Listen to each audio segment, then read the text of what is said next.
Welcome to మెగానే TV burning topic. తమ భౌగోళిక పట్టును నిలుపుకుంటూ ఊహలకు మించి అమెరికా వంటి మహాశక్తిని ఎదుర్కోవడంలో ఇరాన్ ప్రదర్శిస్తున్న దూకుడు అంతర్జాతీయ సమాజాన్ని విస్మయానికి గురి చేస్తున్న సంగతి తెలిసిందే.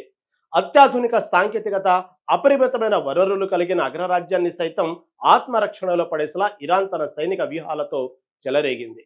అయితే ఇదంతా నాణ్యానికి ఒకవైపు, మరోవైపు చూస్తే ఆ దేశ ఆర్థిక పరిస్థితి దారుణంగా మారుతుందనే అంశం కలవర రేపుతుంది.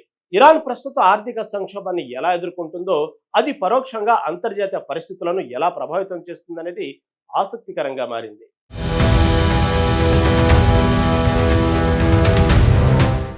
ఇప్పటివరకు కూడా ఇరాన్ కేవలం నేరుగా యుద్ధం చేయడమే కాకుండా మిడిల్ ఈస్ట్ అంతటా విస్తరించిన తన ప్రభావిత పవర్స్తో అమెరికాను కట్టడి చేయగలిగింది. ప్రపంచ వాణిజ్యానికి కీలకమైన హార్ముజ్ జలసంధి వంటి ప్రాంతాలను తన అదుపులో ఉంచుకోవడం ద్వారా యుద్ధం సంభవిస్తే ప్రపంచ ఆర్థిక వ్యవస్థను స్తంభింపజేయగలమని ఇప్పటికే తన హెచ్చరికలు తీవ్రతరం చేసింది. ఇక భౌగోళికంగా ఎంతో క్లిష్టమైన సైనిక స్థావరాలు ఇరాన్ సత్తా చూపాయి. ఊహించని విధంగా ఎదురుదాడి చేయడంలో ఇరాన్ దూకుడు అగ్రరాజ్యాన్ని కూడా అడుగు వేసే ముందు పదే పదే ఆలోచించేలా చేసింది.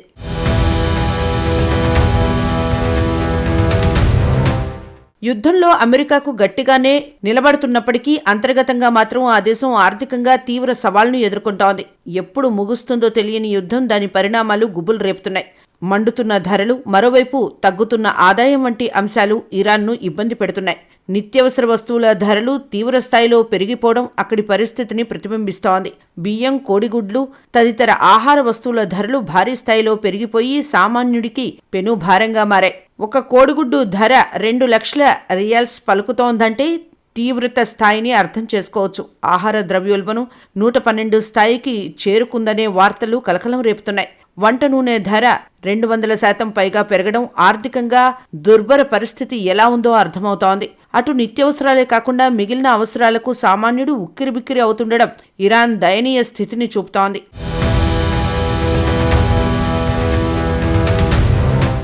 అధికారిక లెక్కల ప్రకారం యుద్ధం ప్రారంభమైనప్పటి నుండి ఇరాన్లో 10 లక్షల మంది ఉద్యోగాలు పోగొట్టుకోగా అనధికారికంగా ఈ సంఖ్య 20 నుంచి 30 లక్షల వరకు ఉండే అవకాశం ఉందనే వార్తలు వినిపిస్తున్నాయి. ఇరాన్ రియాల్ విలువ కూడా కనిష్టానికి పడిపోయి ఎప్పుడూ లేనంత పరిస్థితిని చూస్తోంది. $1 విలువతో పోలిస్తే ఇరాన్ కరెన్సీ విలువ మరీ దారుణంగా ఉంది. దీంతో ప్రజలపై ఈ ప్రభావం పడుతోంది. ప్రజల దగ్గర నగదు లేక కొనుగోలు శక్తి తగ్గిపోయి అమ్మకాలు తగ్గి వ్యాపారాలు నష్టాల్లో నడుస్తూ మూతపడే స్థాయికి చేరుతున్నాయి. యుద్ధ సమయంలో కూడా ప్రభుత్వం ట్యాక్స్లు తగ్గించకపోగా లోన్స్ కట్టడం ఆలస్యమైతే జరిమానాలు విధిస్తుండడం దారుణ పరిస్థితిని తలపిస్తోంది. చెక్కులు బౌన్స్ అవుతూ బ్యాంకులు కూడా చాలా ఖాతాలను మూసివేస్తున్నాయి. మార్కెట్లో వస్తువులు ఉన్నా కొనుగోలు శక్తి ప్రజలకు లేక దీన పరిస్థితి కనిపిస్తోంది. పరిస్థితులు ఇదే విధంగా కొనసాగితే ద్రవ్యోల్బణం మరింత చెలరేగే పరిస్థితులే కనిపిస్తున్నాయని ఆర్థిక నిపుణులు విశ్లేషిస్తున్నారు.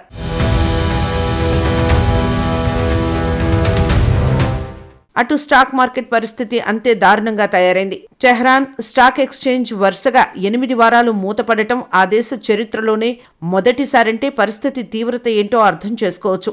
మార్కెట్ తెరిచిన ప్రధాన నగరాల స్టాక్స్లో ధరలు భారీగా పతనమయ్యే అవకాశం ఉందనే అభిప్రాయం వ్యక్తమవుతోంది. మిడిల్ ఈస్ట్లో నెలకొన్న ఉద్రిక్తతలు తగ్గి శాంతి పునరుద్ధరణ జరగాలని ఇరాన్ సామాన్య ప్రజానికం గట్టిగా ఆకాంక్షిస్తోంది. ప్రస్తుతం కొనసాగుతున్న రాజకీయ అనిశ్చితితో పెరిగిన నిత్యావసరాల ధరలు తగ్గి తిరిగి సామాన్యుల జీవన ప్రమాణాలు మెరుగుపడాలనే ఆకాంక్షిస్తున్నారు.